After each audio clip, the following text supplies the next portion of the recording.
When you open Roblox Studio, you'll see a menu on the left side, and one of the main options there is called Templates.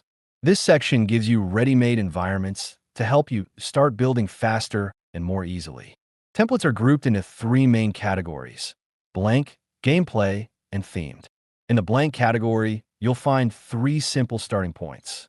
The modern base plate offers a clean, updated layout that's great if you want a fresh, minimal space to build on. The classic base plate brings back the old-school Roblox feel, which some developers still prefer. Then there's the terrain template, a grassy environment perfect for outdoor or nature-based games. The gameplay category includes templates that come with built-in game mechanics, like obstacle courses or racing tracks. These are helpful if you want to start developing right away without setting up the core gameplay from scratch. The theme category gives you environments with a specific look, such as a small village or a city.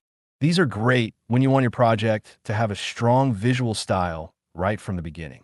Using templates in Roblox Studio helps you skip the basic setup and jump straight into creating.